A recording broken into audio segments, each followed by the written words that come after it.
नमस्कार, आपके साथ मैं हूं स्वाति रायना, लेकर हाजिर हूं सुपरफास्ट बुलेटिन खबर चालीसा, जहां एक जगह आपको मिलती हैं दिन भर की सारी खास खबरें फटाफट। कारोबार राजनीति के साथ बुलेटिन के दूसरे हिस्से में होंगी तमाम राज्यों की बड़ी खबरें, स्पोर्ट्स एंटरटेनमेंट के साथ ग्लोबल खबरों का हाल। शुरुआत करते हैं कारोबार से जुड़ी खबरों के साथ।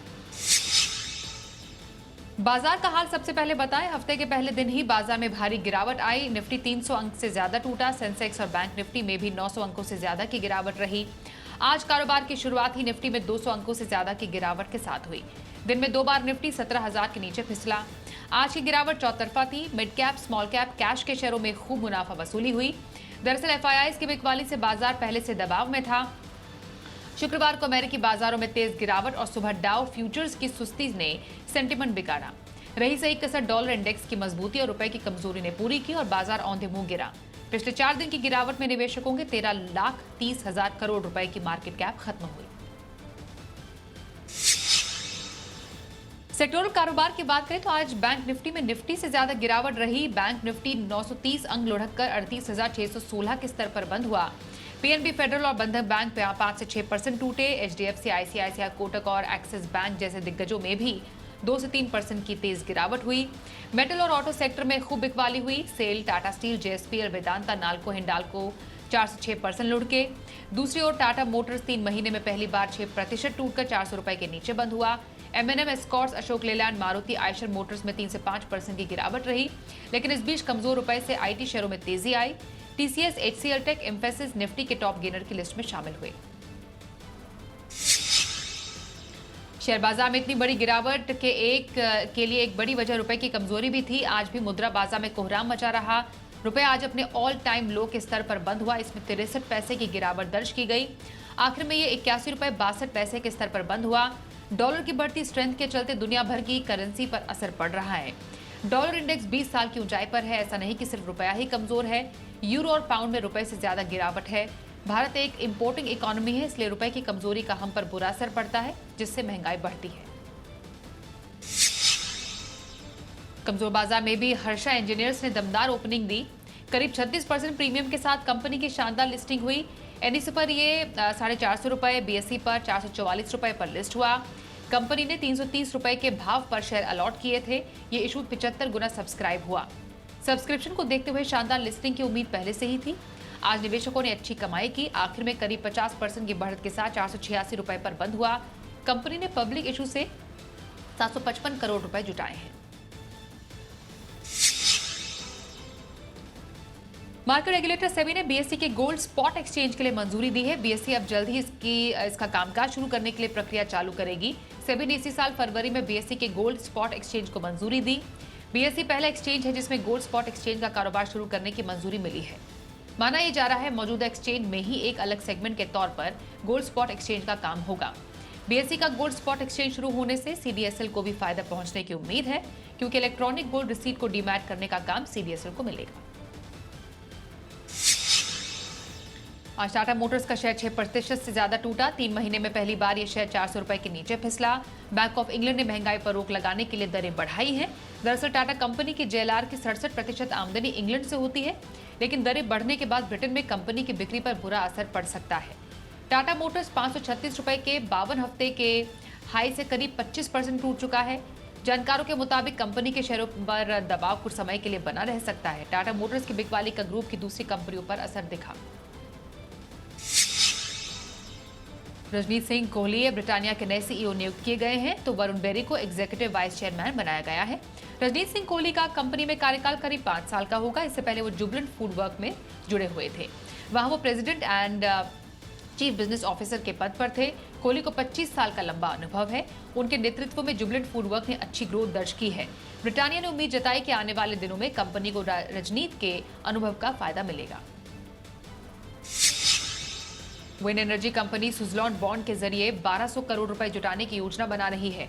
कंपनी के बोर्ड ने इसकी मंजूरी दी है। कंपनी 240 करोड़ के शेयरों का राइट्स इशू के जरिए 1200 करोड़ रुपए जुटाएगी। सुजलॉन की सिक्योरिटी इशू कमेटी ने रविवार को एक बैठक की और राइट्स इशू को मंजूरी दी। राइट्स इशू के शेयरों का इशू प्राइस 5 रुपए प्रति शेयर रहेगा। सुजलॉन देश की सबसे बड़ी विंड एनर्जी कंपनी है। यह एयर टरबाइन बनाने के साथ ही उन्हें ऑपरेट करती है। कर्ज के चलते कंपनी की वित्तीय स्थिति बहुत खराब है। राइट्स इशू से मिले पैसे से कंपनी कर्ज को कुछ कम करेगी। मारुति सुजुकी ने आज अपनी ग्रैंड विटारा एसयूवी को लॉन्च कर दिया। इस कार की शुरुआती कीमत 10,45,000 रुपए है। इसके टॉप वेरिएंट के लिए आपको 19,65,000 रुपए खर्च करने होंगे। ग्रैंड विटारा मारुति सुजुकी के पोर्टफोलियो में फ्लैगशिप एसयूवी है। यह एसयूवी 6 ट्रिम्स में 7 वेरिएंट सिग्मा, डेल्टा, जेटा, जेटा प्लस, अल्फा और अल्फा प्लस में उपलब्ध होगी। ग्रैंड विटारा मारुति सुजुकी की पहली गाड़ी है जिसे पैनोरामिक सनरूफ के साथ पेश किया गया है। इसमें 9 इंच का टच स्क्रीन इंफोटेनमेंट सिस्टम भी है जो एंड्रॉयड ऑटो और एप्पल कारप्ले को सपोर्ट करता है। हीरो मोटोकॉर्प की इस फेस्टिव सीजन को लेकर जबरदस्त तैयारी है। कंपनी आने वाले समय में 8 नए मॉडल लॉन्च करने की तैयारी में है। कंपनी इस कड़ी में HF सीरीज, साथ ही स्प्लेंडर प्लस और ग्लैमर को नए कलर स्कीम और फीचर्स के साथ मार्केट में उतारेगी। इस फेस्टिव सीजन में दुपहिया वाहनों की रिकॉर्ड बिक्री देखने को मिल सकती है। छोटे शहरों और ग्रामीण इलाकों में मजबूत पेंटअप डिमांड देखने को मिल रही है। इसलिए कंपनी ग्रामीण मार्केट की जरूरतों को ध्यान में रखते हुए नई 2 व्हीलर्स लॉन्च करने की तैयारी में है। कांग्रेस में अध्यक्ष पद और राजस्थान में मुख्यमंत्री का चयन आपस में उलझ गया है। सचिन पायलट को मुख्यमंत्री बनाए जाने की संभावनाओं को देखते हुए गहलोत गुट हाईकमान से ही भिड़ गया। गहलोत गुट ने विधायक दल की बैठक का बहिष्कार किया। कांग्रेस अध्यक्ष चुने जाने तक यानी 19 अक्टूबर तक यह गुट किसी भी मीटिंग में शामिल नहीं होगा। इस गुट ने शर्तें भी रखी हैं। उधर आज शाम को दिल्ली में सोनिया गांधी से मिलने के बाद पार्टी के पर्यवेक्षक अजय माकन ने कहा कि अध्यक्ष ने लिखित रिपोर्ट मांगी है, इसे आज रात या कल शाम तक सौंप दिया जाएगा। उन्होंने कहा कि सारी बातें कांग्रेस अध्यक्ष को बता दी गई हैं। कांग्रेस अध्यक्षा ने हमारे से एक लिखित रिपोर्ट पूरे घटनाक्रम के ऊपर मांगी है और वो लिखित रिपोर्ट आज रात या कल सुबह तक के हम कांग्रेस अध्यक्षा को दे देंगे। राजस्थान कांग्रेस में उठा सियासी तूफान थमने का नाम नहीं ले रहा। राज्य के मुख्यमंत्री अशोक गहलोत और सचिन पायलट गुट एक बार फिर से आमने सामने हैं। सियासी उठापटक के बीच मध्य प्रदेश के पूर्व मुख्यमंत्री कमलनाथ को कांग्रेस आलाकमान की तरफ से दिल्ली बुलाया गया है। इसके बाद से सियासी गलियारों में अटकलों का बाजार एक बार फिर से गर्म हो गया है। माना जा रहा है कि गहलोत से कमलनाथ के अच्छे रिश्ते हैं और संकट सुलझाने की जिम्मेदारी उन्हें दी जा सकती है। इस पूरे घटनाक्रम के बीच ऐसी खबरें भी सामने आ रही हैं कि कांग्रेस आलाकमान अशोक गहलोत के इस रवैये से काफी नाराज हैं। सूत्रों का कहना है कि राजस्थान में सब कुछ अशोक गहलोत से पूछकर किया गया था। राजस्थान कांग्रेस में कलह के बाद अशोक गहलोत की मुश्किलें बढ़ रही हैं। गहलोत समर्थक विधायकों की बगावत के बाद माना जा रहा है कि कांग्रेस अध्यक्ष की रेस में अशोक गहलोत को लेकर आम राय नहीं है। ऐसे में दिग्विजय सिंह, कमलनाथ, मुकुल वासनिक, वेणुगोपाल और मल्लिकार्जुन खड़गे जैसे नेता कांग्रेस अध्यक्ष की रेस में आ गए हैं। राजस्थान कांग्रेस में बगावत के बीच अशोक गहलोत अब कांग्रेस अध्यक्ष की रेस से बाहर नजर आ रहे हैं। मल्लिकार्जुन खड़गे पूर्व अध्यक्ष राहुल गांधी की पसंद है और सुशील कुमार शिंदे पार्टी की अंतरिम अध्यक्ष सोनिया गांधी की पसंद बताए जा रहे हैं। राजस्थान कांग्रेस में जारी संकट का असर राहुल गांधी के भारत जोड़ो यात्रा पर दिखने लगा है। राहुल गांधी ने कांग्रेस संगठन महासचिव केसी वेणुगोपाल को केरल से दिल्ली भेजा है। कांग्रेस की भारत जोड़ो यात्रा जो है 414 किलोमीटर की दूरी पूरी कर आज केरल के पलक्कड़ पहुंची है। यात्रा में राहुल गांधी और उनके साथ दीपेंद्र हुड्डा, राजस्थान के पूर्व मंत्री हरीश चौधरी भी शामिल हैं। तीनों नेता आज लगातार कई किलोमीटर पैदल चले। इस दौरान राहुल गांधी अपने फोन को भी लगातार देख रहे हैं। राजस्थान में मुख्यमंत्री बदलने को लेकर जारी कलह के बीच विपक्ष ने तंज कसना शुरू कर दिया है। दिल्ली के मुख्यमंत्री अरविंद केजरीवाल ने कहा है कि कांग्रेस अपना घर नहीं संभाल पा रही। वहीं केंद्रीय मंत्री अर्जुन राम मेघवाल ने कहा कि हर मोर्चे पर विफल और गुटों में बटी कांग्रेस सरकार का जाना तय है। वहीं पूर्व केंद्रीय मंत्री राज्यवर्धन सिंह राठौड़ ने कहा कि सेवा के बजाय भोग के लिए सत्ता हासिल करना कांग्रेस का डीएनए है, जिसकी वजह से जनता का जीवन नर्क हो रहा है। बीजेपी के राष्ट्रीय अध्यक्ष जगत प्रकाश नड्डा को लेकर भी चर्चा शुरू हो गई है। बीजेपी के मौजूदा अध्यक्ष जेपी नड्डा के बतौर अध्यक्ष 3 साल पूरे होने लग जा रहे हैं। 2024 के चुनाव को देखते हुए चर्चा थी कि नड्डा ही आगे अध्यक्ष पद की जिम्मेदारी संभालेंगे या शीर्ष नेतृत्व नए पार्टी अध्यक्ष की तलाश कर रही है। फिलहाल अब तस्वीर साफ हो गई है, यानी जेपी नड्डा को अप्रैल मई 2024 तक के लिए एक्सटेंशन मिल सकता है। अब लोकसभा चुनाव तक जेपी नड्डा ही पार्टी के अध्यक्ष पद की जिम्मेदारी संभालेंगे। फिलहाल बीजेपी के नए अध्यक्ष के लिए चुनाव नहीं होगा। लोकसभा चुनाव और कुछ राज्यों के विधानसभा चुनावों के मद्देनजर ये फैसला लिया गया है। कांग्रेस से 5 दशक पुराना नाता तोड़ने वाले वरिष्ठ नेता गुलाम नबी आजाद ने आज अपनी नई पार्टी के नाम का ऐलान कर दिया है। उन्होंने अपनी नई पार्टी का नाम डेमोक्रेटिक आजाद पार्टी रखा है। इस मौके पर उन्होंने कहा कि मैं अपनी पार्टी का ऐलान पहले करना चाहता था, लेकिन नवरात्रि के शुभ अवसर पर मैं ये पार्टी की शुरुआत कर रहा हूँ। पार्टी के नाम के साथ साथ गुलाम नबी ने अपनी नई पार्टी के झंडे का भी अनावरण किया।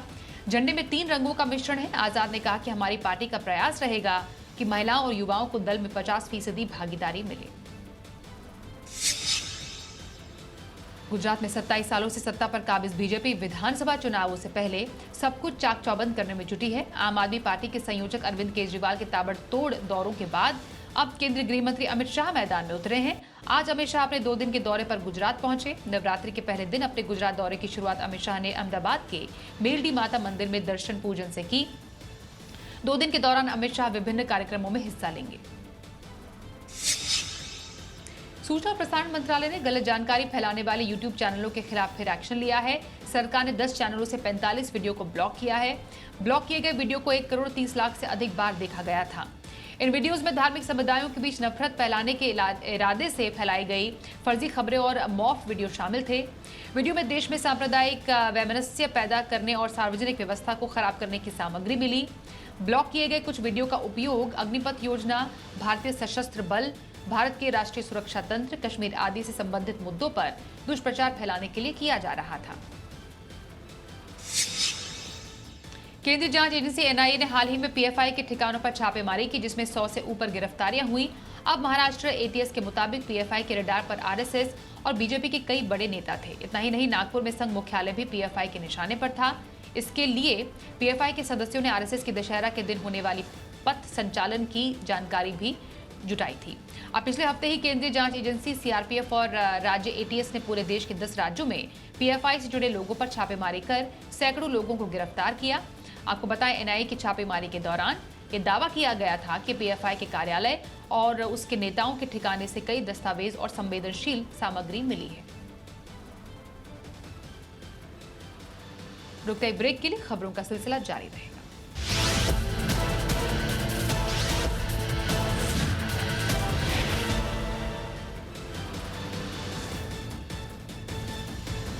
आगे बढ़ाते हैं खबरों का सिलसिला। बीजेपी नेता और केंद्रीय मंत्री नारायण राणे को सुप्रीम कोर्ट से बड़ा झटका लगा है। कोर्ट ने उनकी उस याचिका को खारिज किया जिसमें उन्होंने बॉम्बे हाईकोर्ट के आदेश पर रोक लगाने की मांग की थी। हाईकोर्ट ने पिछले हफ्ते ही बीएमसी को आदेश दिया था कि राणे के बंगले में हुए अवैध निर्माण को ध्वस्त कर दिया जाए। इसके अलावा राणे पर 10 लाख रुपए का जुर्माना लगाया गया। इसी के खिलाफ राणे ने सुप्रीम कोर्ट में याचिका दायर की थी। सुप्रीम कोर्ट ने राणे की याचिका को रद्द करते हुए बॉम्बे हाईकोर्ट के आदेश को सही ठहराया। हालांकि कोर्ट ने राणे को 3 महीने का समय देते हुए कहा कि वो इस दौरान बंगले के अनाधिकृत निर्माण को कानून के दायरे में ला सकते हैं। आम आदमी पार्टी के विधायक अमानतुल्लाह खान को दिल्ली के राउज एवेन्यू कोर्ट ने 14 दिन के न्यायिक हिरासत में भेज दिया है। आपको बताएं, एसीबी यानी एंटी करप्शन ब्यूरो की टीम ने विधायक को 16 सितंबर को दिल्ली वक्फ बोर्ड में भ्रष्टाचार के आरोप में गिरफ्तार किया था। विधायक की गिरफ्तारी से पहले एसीबी की टीम ने उनके घर सहित अन्य ठिकानों पर छापेमारी की। इस छापेमारी के दौरान विधायक के सहयोगियों के यहां से टीम ने 12 लाख रुपए, एक बिना लाइसेंसी हथियार और कारतूस बरामद किए। वहीं इस मामले को लेकर आम आदमी पार्टी का कहना है कि एसीबी ने अमानतुल्लाह खान को गलत केस में फंसाया है। लखनऊ के इटौंजा में आज बड़ा हादसा हुआ। इलाके के कुम्हारवा रोड पर गद्दीपुरवा के पास ट्रैक्टर ट्रॉली को तेज रफ्तार ट्रक ने टक्कर मारी और इससे ट्रैक्टर ट्रॉली तालाब में पलट गई। इस हादसे में 10 लोगों की मौत हुई है। 4 लोगों ने मौके पर दम तोड़ा। 6 लोगों की इलाज के दौरान मौत हुई। हादसे में 35 लोगों के घायल होने की खबर है। बताया जा रहा है ट्रैक्टर ट्रॉली में कुल 45 लोग सवार थे। घायलों को केजीएमयू के ट्रॉमा सेंटर में भर्ती कराया गया है। घायलों में कई की हालत गंभीर है। बताया जा रहा है ट्रॉली में सवार लोग मंदिर जा रहे थे। रेल मंत्रालय ने नवरात्रि के दौरान ट्रेन से यात्रा करने वाले भक्तों के लिए एक स्पेशल मेन्यू की घोषणा की है। 9 दिनों तक चलने वाले इस उत्सव के दौरान ट्रेनों में व्रत वाली थाली उपलब्ध होगी। रेलवे मंत्रालय ने ट्वीट कर ये जानकारी दी। आज से इस थाली को फूड ऑन ट्रैक ऐप से मंगवाया जा सकता है।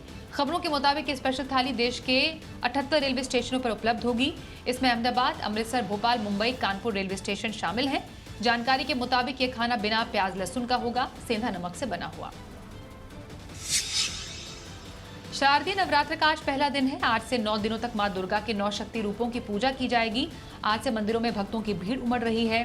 नवरात्र के पहले दिन देवी के नाम से कलश की स्थापना की जाती है। 9 दिन तक भक्त दुर्गा जी के अलग अलग रूपों की पूजा करते हैं। मुंबई में मुंबा देवी मंदिर में नवरात्र के पहले दिन सुबह सुबह आरती की गई। दुर्गा पूजा के मौके पर कोलकाता में एक खास तरह का पंडाल बनाया गया है।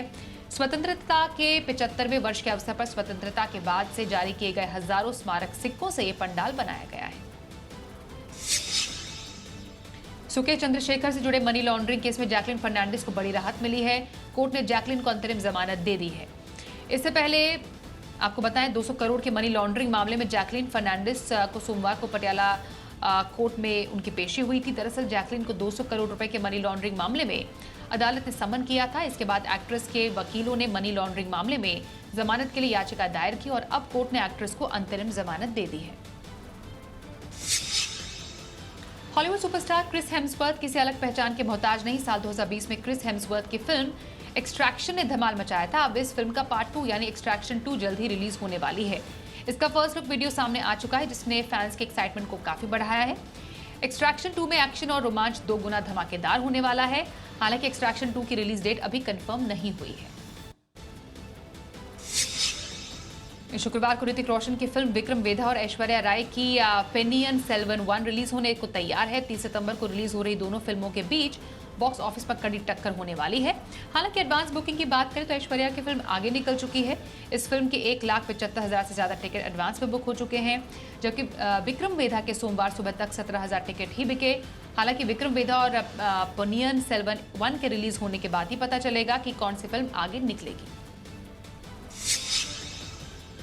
ऋचा चड्ढा और अली फजल अपनी शादी को लेकर लगातार सुर्खियों में हैं। ये एक बिग फैट बॉलीवुड वेडिंग होने वाली है, जिसका फंक्शन 29 सितंबर से शुरू होने वाला है। खबरों के मुताबिक ऋचा और अली ने अपनी शादी में हॉलीवुड स्टार्स जेरड बटलर और जूडी डेंच को इनवाइट किया है। अली ने हॉलीवुड फिल्म कांधार में बटलर के साथ स्क्रीन शेयर किया था। वहीं फिल्म विक्टोरिया एंड अब्दुल में डेंच के साथ काम भी कर चुके हैं। अली ने अपने इंटरनेशनल प्रोजेक्ट्स से जुड़े प्रोडक्शन के लोगों को भी शादी में बुलाया है।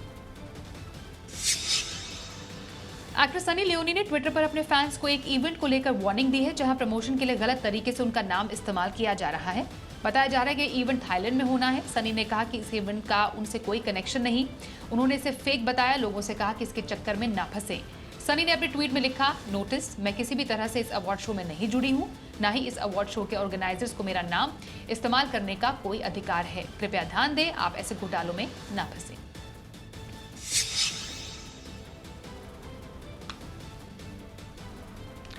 ऑस्ट्रेलिया के खिलाफ टी20 में 3 मैच जीतने के बाद भारतीय टीम अगले मिशन की तैयारी में जुट गई है। भारतीय टीम को अब दक्षिण अफ्रीका के खिलाफ 3 मैचों की टी20 सीरीज खेलनी है। भारत और दक्षिण अफ्रीका के बीच 3 मैचों की टी20 सीरीज का पहला मुकाबला तिरुवनंतपुरम के ग्रीनफील्ड इंटरनेशनल स्टेडियम में 28 सितंबर को होगा। इसके बाद दोनों टीमों को 3 दिन का ब्रेक मिलेगा। दूसरा टी20 गुवाहाटी के बारसपारा क्रिकेट स्टेडियम में 2 अक्टूबर, तीसरा मैच इंदौर के होलकर क्रिकेट स्टेडियम में 4 अक्टूबर को होगा। तीनों मैच शाम 7 बजे शुरू होंगे। दक्षिण अफ्रीका के खिलाफ 28 सितंबर को शुरू होने जा रही टी20 सीरीज से पहले टीम इंडिया को बड़ा झटका लग सकता है। भारत के स्टार गेंदबाज जो हैं मोहम्मद शामी अभी तक कोरोना वायरस को मात नहीं दे पाए हैं। मोहम्मद शामी के दक्षिण अफ्रीका के खिलाफ खेले जाने वाली टी20 सीरीज से बाहर होने की आशंका बढ़ गई है। एशिया कप में भारतीय तेज गेंदबाजों के खराब प्रदर्शन के बाद मोहम्मद शामी की टीम इंडिया में वापसी हुई थी, लेकिन ऑस्ट्रेलिया के खिलाफ सीरीज शुरू होने से ठीक पहले शामी की कोरोना वायरस रिपोर्ट पॉजिटिव आई और वो 3 मैचों की टी20 सीरीज से बाहर हुए। मेंस एशिया कप 2022 खत्म हो चुका है। पाकिस्तान को हराकर श्रीलंका की टीम एशिया कप चैंपियन बनी है, लेकिन अब बारी है वुमेन्स एशिया कप की। वुमेन्स एशिया कप अगले महीने 1 अक्टूबर से 16 अक्टूबर के बीच बांग्लादेश में खेला जाएगा। वुमेन्स एशिया कप में कुल 7 टीमें भाग ले रही हैं। अब तक भारत, पाकिस्तान के अलावा श्रीलंका, मलेशिया ने अपनी टीमों का ऐलान किया है, जबकि थाईलैंड, यूएई और मेजबान बांग्लादेश ने अब तक अपनी टीमों का ऐलान नहीं किया है। ऑस्ट्रेलिया के खिलाफ 3 मैचों की टी20 सीरीज में इंडिया ने 1-2 से जीत दर्ज की है। इस सीरीज में अक्षर पटेल ने न सिर्फ रविंद्र जडेजा की जगह को भरा, बल्कि वो भारत की जीत के हीरो बनकर भी उभरे। अक्षर पटेल की परफॉर्मेंस इतनी शानदार रही कि ऑस्ट्रेलिया के मुख्य कोच एंड्रयू मैकडॉनल्ड्स भी उनके मुरीद हुए। आपको बताएं, रविंद्र जडेजा को दाहिने घुटने की सर्जरी के कारण अगले महीने ऑस्ट्रेलिया में होने वाली टी20 विश्व कप से बाहर कर दिया गया था। ऐसे में उनकी जगह अक्षर पटेल ने ली थी।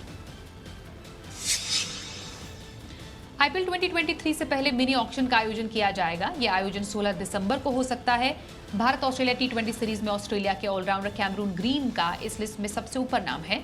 ऐसे में इस खिलाड़ी के ऑलराउंडर काबिलियत की बदौलत आईपीएल मिनी ऑक्शन में बड़ी राशि मिल सकती है। Ben Stokes England Test team के कप्तान हैं जो आईपीएल 2023 के उपलब्ध हैं, जिन्हें बड़ी राशि मिल सकती है। इस मिनी ऑक्शन में सबसे महंगे खिलाड़ियों की लिस्ट में इंग्लैंड के सैम करन और हैरी बुक, इसके अलावा ऑस्ट्रेलिया के मिचेल स्टार्क सबसे महंगे खिलाड़ियों में से एक हो सकते हैं। रूस के एक स्कूल में ताबड़तोड़ फायरिंग हुई। इस गोलीबारी में कम से कम 13 लोगों की मौत हुई, 20 से ज्यादा घायल हुए। मृतकों में 7 बच्चे शामिल थे।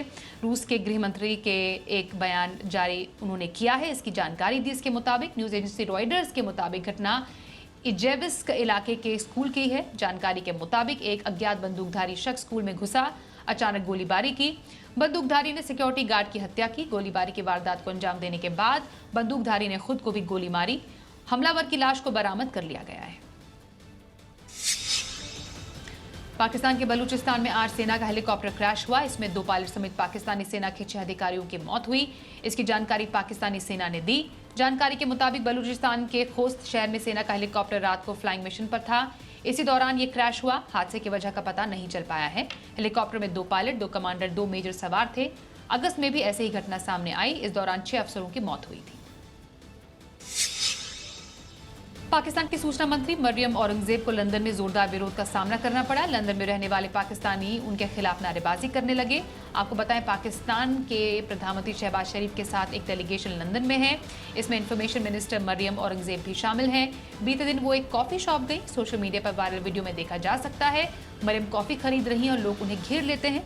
इस बीच कुछ लोग चोरनी चोरनी चिल्लाने लगते हैं। मरियम औरंगजेब ने इस विरोध प्रदर्शन के पीछे पूर्व पीएम इमरान खान का हाथ बताया। नेपाल के माउंट मानसलू में अवलांच की चपेट में आने से 2 पर्वतारोही की मौत हो गई। हादसे में 12 घायल हुए हैं। खबरों के मुताबिक 2 लोगों की हालत गंभीर है। अवलांच आज दोपहर करीब 12 बजे आया। ये अवलांच कैंप के ठीक नीचे रूट पर आया। इस वक्त के लिए आपको बताएं कि उनके साथी कैंप में रसद जा रहे थे। जापान के पूर्व प्रधानमंत्री शिंजो आबे का राजकीय अंतिम संस्कार यानी स्टेट फ्यूनरल कल यानी 27 सितंबर को टोक्यो में होगा। पीएम नरेंद्र मोदी समेत दुनिया के तमाम देशों के प्रतिनिधि इसमें शामिल होंगे। जापान टाइम्स के मुताबिक अंतिम विदाई का कार्यक्रम टोक्यो के निप्पॉन बुडोकन में दोपहर 2 बजे शुरू होगा। आबे की 8 जुलाई को हत्या कर दी गई थी। इसके बाद पारिवारिक तौर पर शिंजो का अंतिम संस्कार 15 जुलाई को हुआ था। लिहाजा ये अंतिम संस्कार प्रतीकात्मक होगा। निजी समारोह में राष्ट्राध्यक्ष और प्रतिनिधि शामिल नहीं हो सके थे। खबर 40 में बस इतना ही। देखते रहिए सी बिजनेस।